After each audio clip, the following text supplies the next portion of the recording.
You're listening to the Confidence Within podcast. If you are a successful professional entrepreneur who is nonetheless struggling with the fear of public speaking, then you are in the right place. This podcast is all about igniting your inner confidence, learning to show up with genuine authority and brilliance, and becoming the best version of yourself. I'm your host, Victoria Lesnyansky, and welcome to my show. Hello, and welcome to this week's episode of the Confidence Within podcast. My guest today is Santana Inniss. Santana did everything right. She got the degrees, got the titles, got the bag. But after a decade of leadership in the nonprofit and tech sectors, she realized that her life was just off. She felt stuck, stressed, and unfulfilled. Driven by her decade-long personal development journey, Santana took the bold step of leaving a successful career to align her work with her life's vision. Now, she is a master certified coach, speaker, and mentor, helping folks create more alignment in their personal and professional lives. Please welcome Santana to the show. Hi, Santana. I'm so excited to welcome you to my podcast. Hi, thank you. I'm very grateful to be here. So let's start with this. What does it mean to feel out of alignment? What does it mean to you? And why is it so important for us to live authentically? Wow. Starting right out of the gate with a heavy hitting question. I think for everyone, feeling out of alignment is going to manifest a little bit differently, but I'll give you some hints and some clues that you can be looking out for to know that you're living outside of alignment. Sometimes it's manifesting like physiologically. You're noticing that your quality of sleep is very, very poor. You might be having heartburn. You might feel, they call it the Sunday scaries, where you hadn't felt that sensation of really dreading a conversation at work, really dreading going into the office or spinning up the computer in that day. Just the physiological sensations of like, I don't want to be here and I don't want to do this. And that for me was a big sign in my own journey that I was living outside of alignment. But another really big sign could be the way that you're relating to either your work or to your life outside of work. So I'll notice with clients often that, they have the sensation they don't know their spouse anymore. They don't know what's going on in their kids' lives, or, something in their life that they're passionate about or is important to them. If it's a hobby, if it's a religious practice, if it's golf, whatever, they haven't felt connected to it in a while. They're not able to feel the same connection and joy. So that feeling of being shut off to receiving energy, receiving connection, to being with loved ones and feeling fulfilled by that. A lot of folks will start to notice the signs outside of work before they can really pinpoint it and say, something's out of alignment at work. So those are some of the big signs that I see of out of alignment kind of manifesting in life. And you asked as well, why is it important to be in alignment? Look, I think when we're in alignment, we're in flow, right? We're firing on all cylinders. We're able to give and to receive pretty freely. And I think when we're in a flow state, either in relationships or in work or in entrepreneurship, our ideas are coming, we're fired up, we're filled with a spirit of creativity, we're filled with a spirit of problem solving. There's a certain bite and a certain hunger to kind of get after the work and to think creatively through problems.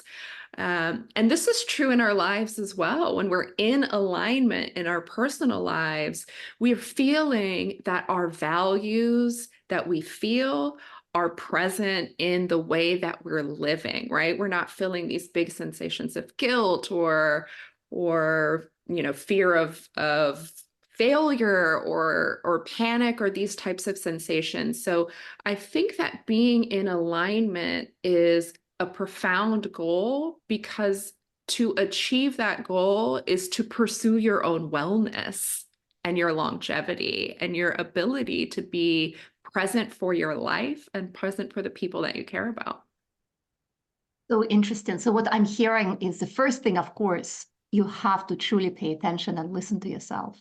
Yeah. And it's so tough for a lot of us, and myself included, to slow down, kind of stop for a second, stop thinking about everything that's happening and everything that you have to do, and just quietly listen to yourself and ask yourself this question, right? Kind of like a check-in. How am I feeling? Right? Like, am I Yeah. feeling aligned today?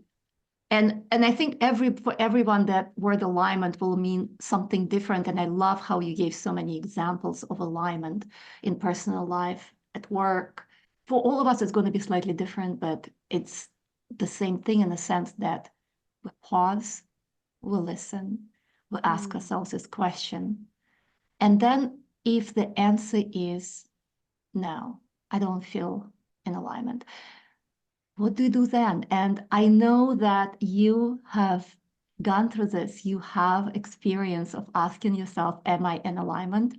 And answering no and making some big radical decisions in your life. Would you Yeah. mind sharing that with us? Yeah, absolutely. Oh, and thank you, because as you were kind of setting up for this question and the sensation of slowing down, I could really feel that, right? I could feel it in your voice, I could feel it in my body.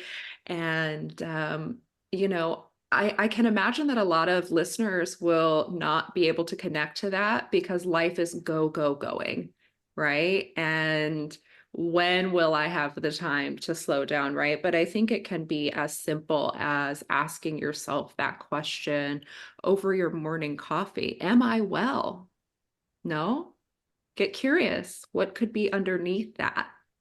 What ways in which am I not well? And that's how it started for me.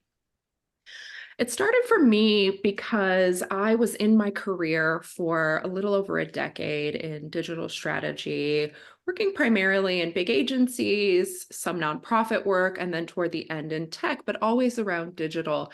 And I loved it, right? I loved the questions, I loved the puzzles, I loved working with people. It would fire me up to have people come to me. I used to say, bring me your problems, not your solutions, right? We will engineer the right solution once we really understand this problem. And slowly over time, I started to feel farther and farther and farther from that sensation of, wow, I am invigorated by finding the solution to this problem. So that was my first clue. And then I started to notice the sensation of just being very unwell. And it took me a while to link it to what was going on at work because it can manifest in ways that are just kind of normal, quote unquote, right? Like I wasn't sleeping well, you know? I wasn't sleeping well. And then I was a little stressed, turning on the computer or going into the office. And then I started to notice like, ooh, I don't want to go. And I started to notice like my hair was even changing, like more gray, a little falling out, and it sounds maybe a little cliche or like you might think it's just a normal sign of aging, but like when these things start to happen at an accelerated pace, my body was telling me you're in a constant state of stress. And that came from a bit of the environment, but it also came from getting farther and farther away from what felt like a personal mission to me, which was to use my skills to impact someone or something for the better. And so as I kept getting pulled farther and farther, as I climbed higher and higher from seeing the direct impact of my work in someone's life, right? Those late nights, those tense meetings, those midnight emails, those started to hit a little bit different, right? Because that fulfillment was no longer present. So there was nothing to counterbalance the demands of being a director, a vice president, someone in, senior leadership in the C-suite. It's stressful, right? But the drive can counterbalance that so that you stay in wellness. And when I started to be so far from seeing the impact of my work in the lives of other people, it sort of went like, as if you visual, like think of a scale and you just put something really heavy on one side and it sends the scale, tipping like this.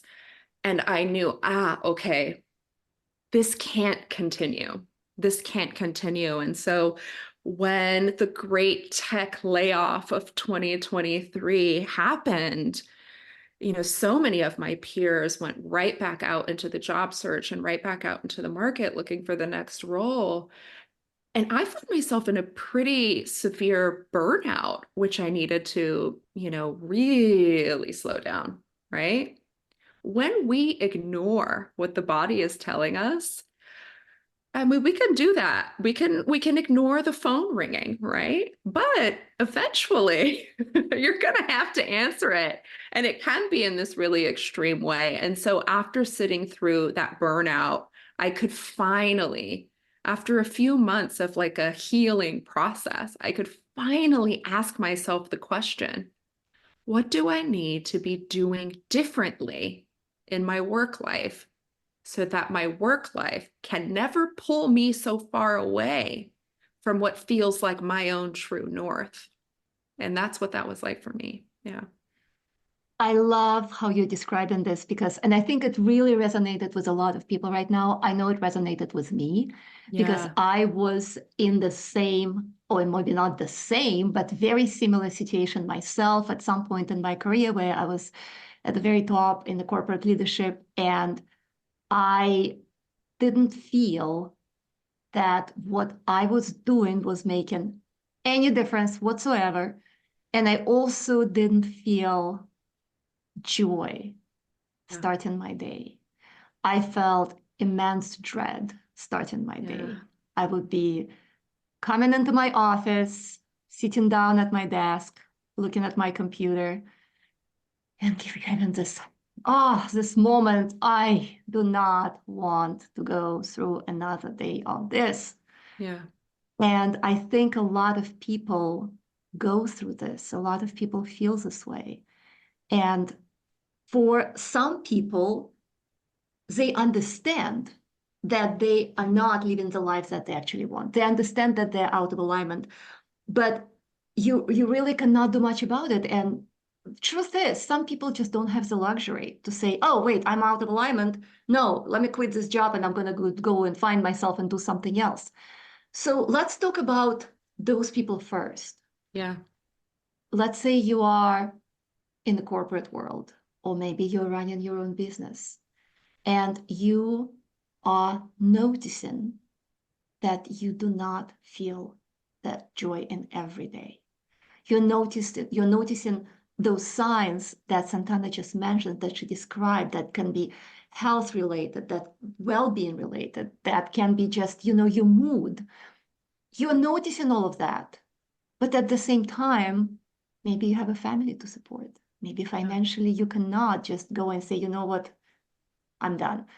So what do you do in that situation? How do you find alignment and still stay where you are? Yeah. Beautiful question. And I love how you started with noticing. I think that noticing is the first step, right? Because as we've already talked about, like life is busy, and for the listeners that you're describing, there's family or some other really compelling reason that changing roles or changing careers or organizations isn't accessible in the near term. We can stuff these feelings down, and that's where we get into the danger territory. When we can notice what's happening and we can say, okay, I'm suffering, right?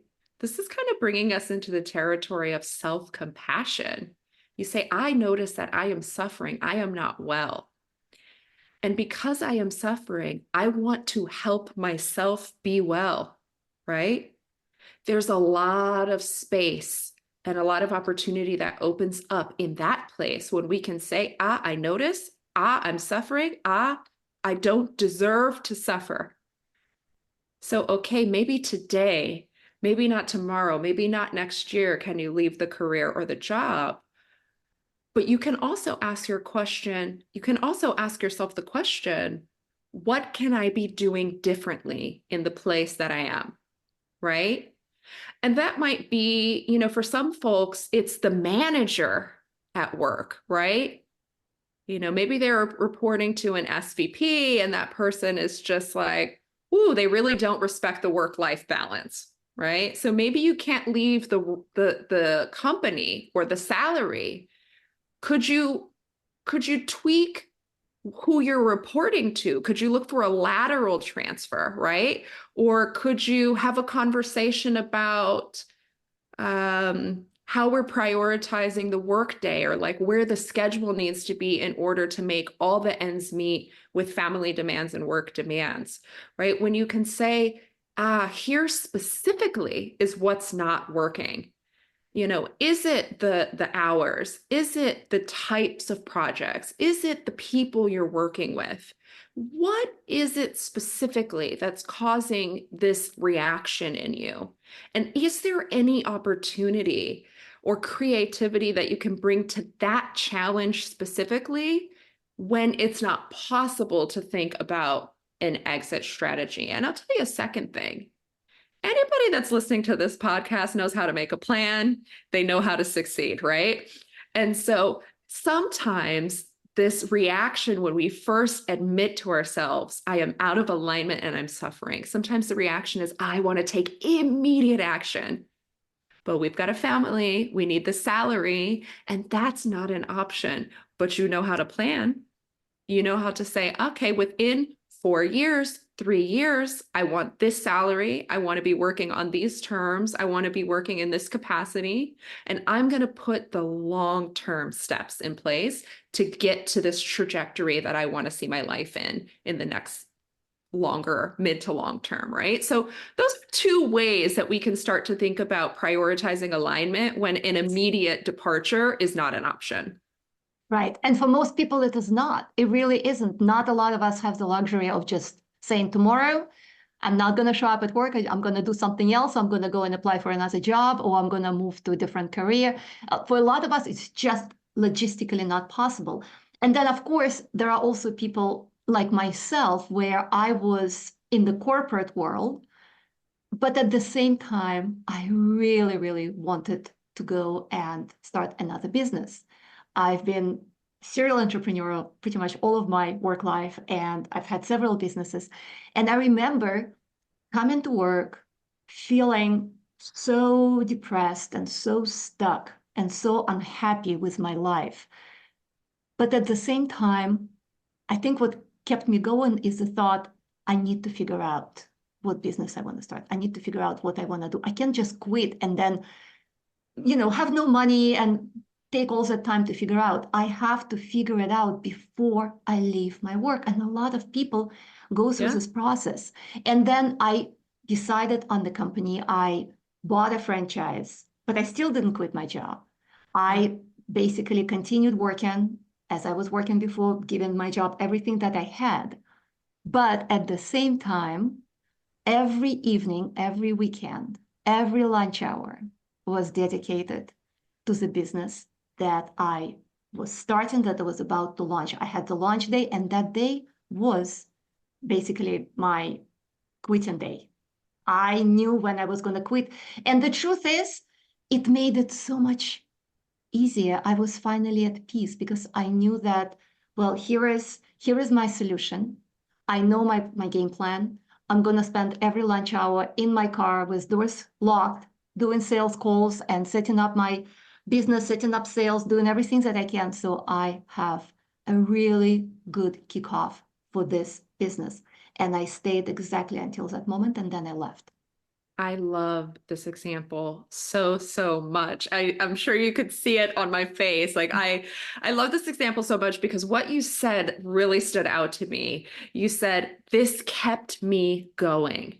right? And one of those really strong signs that you're out of alignment, it's this mental and physical malaise. It's this distress. Like, I feel trapped. I feel like I don't have other options. I'm not being well. So when you can say, what do I need to be doing differently? Or how do I plan my exit strategy so that I can be in alignment with whatever is important to me?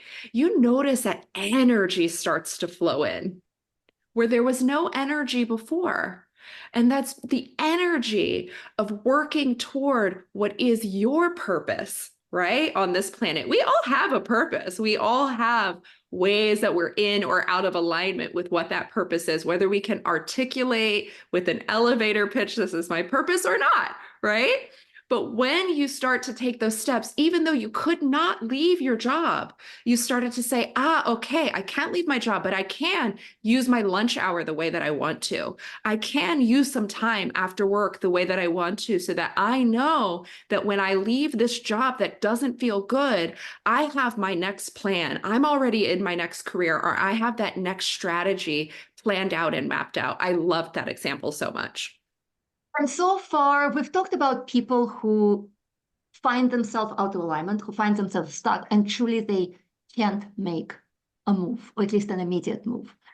But let's talk about people who find themselves out of alignment. They listen to themselves, they realize something is not right, and they know what they want, but they feel like, well, who am I to go into that completely different trajectory? Who am I to go after that position that I would love to have in that other company? Who am I to change careers in my 30s, 40s, 50s? Who am I to start a business? There are all of these limiting beliefs, even when you are in a position to quit what you're doing Yeah. right now, if that doesn't make you happy. For a lot of people, the stopping factor is not even money. It's Yeah. their mindset, it's their limiting beliefs. Yeah. And those are the people that I work with every day. Those are the people that I work with every day in one-on-one coaching. And I'm sure some of them find their way to you as well. And let's talk about belief in general, right? I heard, I was listening to some reel or TikTok, as we do in 2024. And, the person said, oh, I believe this. And the response was, oh, well, then it's not true. And the person said, what do you mean? I believe it. Okay, well, belief implies that you have to think about this thing in a certain way. It's not fact, right? So oftentimes when I hear clients start to say things like, well, who am I? Or, sunk cost. Like I'm not happy, but that's what people do, right? They suck it up and they work hard until they die. Like, who am I? Why would I get the luxury of going and pursuing purpose and happiness, right? So all kinds of those things pop in, and they're just beliefs until the person has the realization, I am choosing this. Because when you realize that beliefs are very real but not true, right? That opens up the spaciousness and the possibility to start to interrogate the belief. So many of the folks that I work with, they'll come, they know there's a blocker, they know what they want to do, they know what's on the other side, but they just can't make themselves do it. And then I know as a coach, we're in limiting belief territory. But before the person knows that it's that thought that's keeping them from their wildest dreams, to them, it's just a belief. They don't know it's limiting them. I'm curious to hear your perspective because I see your head nodding. I'm wondering what's coming up for you. I absolutely and truly think that this is happening so much and to so many people. And I actually talk about this in my own trainings where people get stuck in their beliefs. And then those beliefs transform into what they are thinking. And as we all know, what you're thinking gets translated into what you're doing. And then what you're doing gets translated into what's actually happening in your life. And so I see a lot of people with their beliefs that are so wrong, but they don't understand that they're wrong. We as coaches, we as outsiders can see that those beliefs are not true. But when it's your belief, and both Yeah. you and I'm sure, have those beliefs as well, what we call limiting beliefs. We're human. We're human, everybody has them. When it's yours, it's a fact. It's not that, oh, I believe it. Oh, it's, that's what I think. No, no, it's a fact. You don't question it. It's a fact of life. It's a law of gravity in your head that this is how it is. Yeah. And so often you yourself don't even see that this is not a fact. That's just what happened because somebody 10 years ago said something to you. And now you treat it as a fact, where in reality, it is nothing but a story that you've been telling yourself. I Nothing mean, but a this, negative label, right? yeah, 100%. I mean, this could be something you heard when you were a child. This could be something that came from your culture, from your religion, from your society, right? From a kid that had a really bad day on the playground once in like 1982, right? It sounds silly to kind of boil it down to this, but our brains are really good at trying to keep us safe. And so when we encounter something that throws us into a space of thinking, okay, I'm under threat, right? And when we're small, when we're little, uh, those threats can they can be real or imagined. And I think those threats can also not just be mortal danger, right? I could die, or like I could burn my hand in this fire. It could also be like social, being rejected from society, right? If someone doesn't want to play with you. So this comes up a lot. And it is so surprising how long we carry those beliefs into our lives. And when we are getting close to what's true for us, that is when limiting beliefs will rear their ugly heads. And what I mean by that is, like, as you move closer into alignment with what is true inside of you, right? For me, I need to have impact in my work. I need to see that I am helping someone or something or some system improve, reduce suffering, etc. I could go work any job on the planet. And unless I can see that, I'm going to be out of alignment. But as I was moving closer to that truth doesn't square with some of the limiting beliefs that I had, right? I had my own version of who do you think you are? I had my You own have. version. Of course, I had my own version of you've been in this career for 10 years. What are people going to think when you show up on LinkedIn saying, okay, now I coach people, right? What are they going to think? And so those limiting beliefs, they rise up and they tell you, no, danger, Will Robinson, danger. Go back to where it's safe. Don't do that thing. And when the belief translates into an action of avoidance of your truth, this is how we know that you're in limiting belief territory. But this is where there's opportunity in the noticing of that limiting belief, because when you notice it, now we can Rubik's cube that belief, right? We can work with it like clay. Is this true? Is this always true? Is it situationally true? What if it was not true? Is this even my voice? Where did I learn this? When we can start to interrogate those beliefs, I think we can go into a place where we can start to replace them or decommission those beliefs.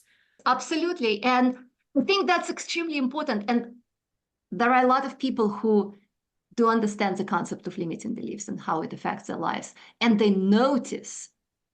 But what I see a lot of people not doing is exactly what you said, decommissioning those limiting beliefs and replacing them with empowering beliefs. Yeah. Yeah. So let's say you're 50 and you are deciding whether to change your career or not because you don't feel in alignment, because you feel like the years are going away and things are just not working for you anymore. And you don't want to continue in this cycle of dreading doing what you're doing right now. but you're 50, right? Let's say. Yeah. What thoughts are in your mind? Well, of course, the thought is, who am I to change my career? Who changes their careers at 50? At 50, people retire. No, I just need to finish off and that's it, and stay where I am. So you may even notice that this is not true. You can say, oh, wait, but she's 50 and she has just switched Yeah. her life around. She's 50. And so I can see how some people realize that the belief is limiting, but then you need to take that additional step. Yeah. How do I take my belief, switch it to an empowering belief, and then take an action that's connected to that empowering belief? Yeah, I completely agree. And I love to give folks like actionable tools. Like once you realize that a belief is limiting you, it's not like you have this aha moment, as you're saying, and it just evaporates and you never think it or feel it again. No, it's going to come back. But now you can look it in the eye, right? So what do you do when you're getting ready to do something big? When you're getting ready to say, you know what, 50 is the new 30, let's go. Let's start this new career. Let's get this new job. Let's do what I want to do. So for some people, I know some 40-year-olds that have retired early, and everyone, are you crazy? Are you out of your mind? Right? When you get ready to do something and that limiting belief comes up, you need tools. You need tools, and you need to know how to MacGyver your way out of this limiting belief bomb before it blows up in your face. And so a lot of my clients, I'll have them work with like a 4-step process. First, it's noticing. Then it's like, okay, what do I need in this moment to be well? Okay.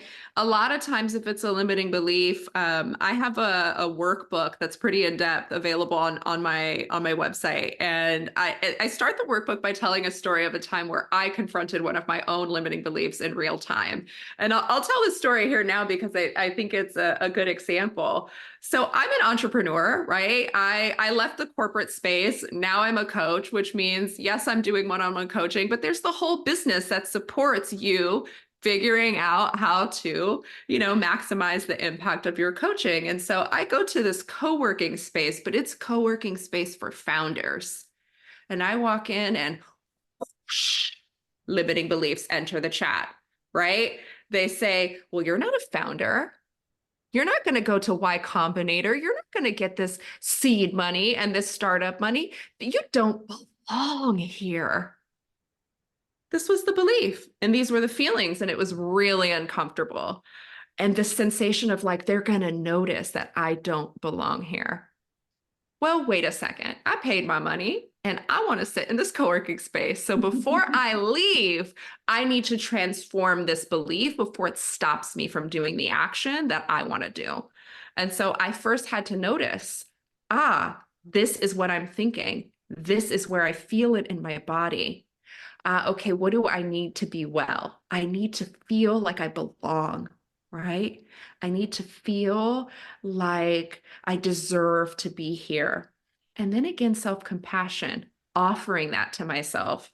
Santana, you belong anywhere you choose to go. Santana, you deserve to be anywhere you choose to be. Okay, that 4th step. What is a more empowering version of this I don't belong belief? Boom, I say that to myself a few times. And this is the SOS tool that you can do on the spot when the belief flares up and it's about to stop you from coming closer to something that you want to do.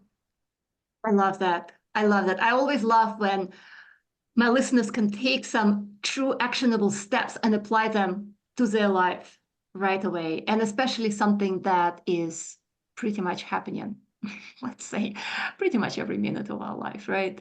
Every Yeah. minute of our life, something comes up. Something like this comes up. There is a limiting belief that pops up. And I love how you also use the word compassion to yourself, giving yourself grace, and working through this process with compassion, which is very hard for a lot of us. I know for me, it's always very hard. It's a lot easier for me to yell at myself than to be compassionate. I think that happens. I think that happens for a lot of people. So what would you say if there was one action that anyone can take today, right away, right after they listened to this podcast? What would be one action that anybody can take today to find alignment and purpose in their lives? Yeah, beautiful question. Oh, I love this question. I mean, there's so many actions and it's a process and a bit of a journey. So I don't want to present it as if there's like a little pill you can take and then everything's fixed, right? I wish one action that I think folks can take today is to touch back into values. And every one of us have values, but they're the operating system, right? Ask any person on the street, oh, what's their top 10 values in life? They're going to struggle to name them because they're just in the background. But when we sit down one Sunday morning with our coffee when everyone else is asleep and we just run through a list, take a list of 100, literally Google it, top 100 personal values, Google it, sit down with your coffee one Sunday morning and highlight everything that resonates with you. And then do it again and whittle it down till you get to 5 or 6. Because when you bring those from the background into the foreground, then you have a really powerful tool to start to diagnose why you don't feel good doing what you're doing. You can say, okay, family is a core value. It's everything to me. And I'm in a work environment where I can't see my kids for 4 weeks at a time. Okay, you're in a work environment that is out of alignment with your value of family. I was out of alignment with the value of impact or in helping people. And when I could see that clearly, okay, now I know what it is. And when you know what, you have more information about how to start fixing it. So get I closer to love your that. values. Yeah. I love that. I love how you broke it down in a very simple scenario where you don't, because it's hard. The truth is, it's hard just to sit and think, okay, what are my values? I don't know. I love how you gave a suggestion to go and just Google the top values, top personal values.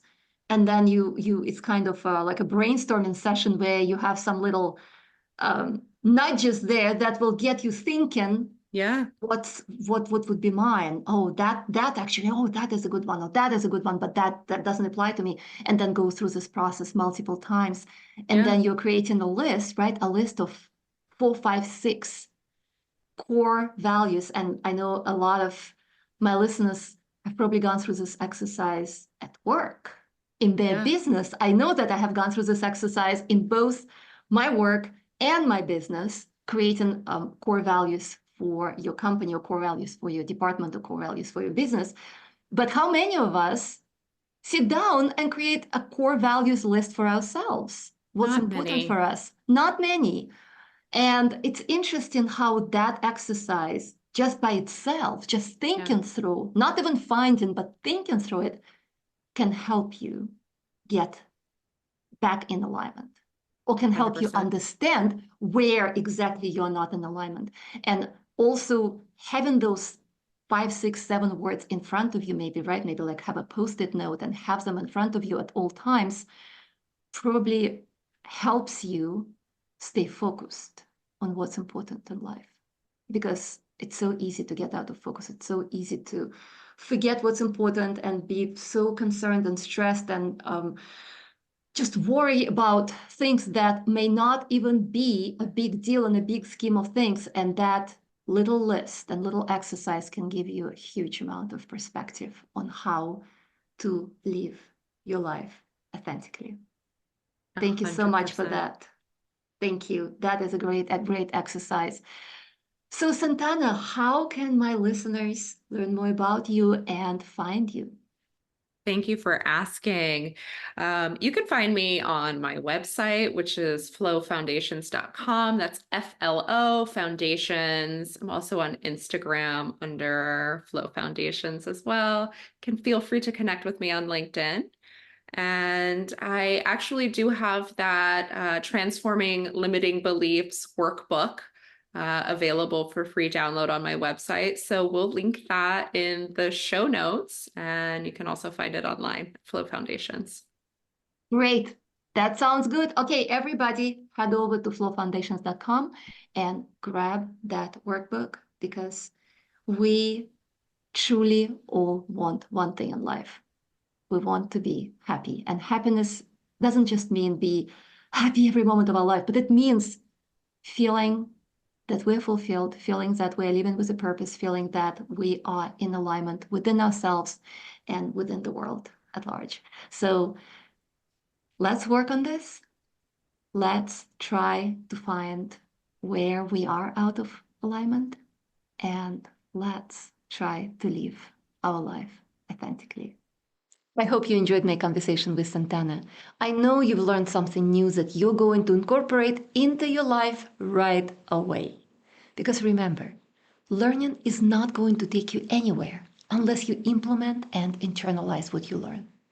And speaking about learning, if you are a high-level professional, executive, or entrepreneur who is uncomfortable with public speaking, who experiences public speaking anxiety when you speak in meetings, on stage, on video, if you want to learn how to show up with genuine confidence, authority, influence, then make sure to grab my free mini course at www.conqueryourfearminicourse.com.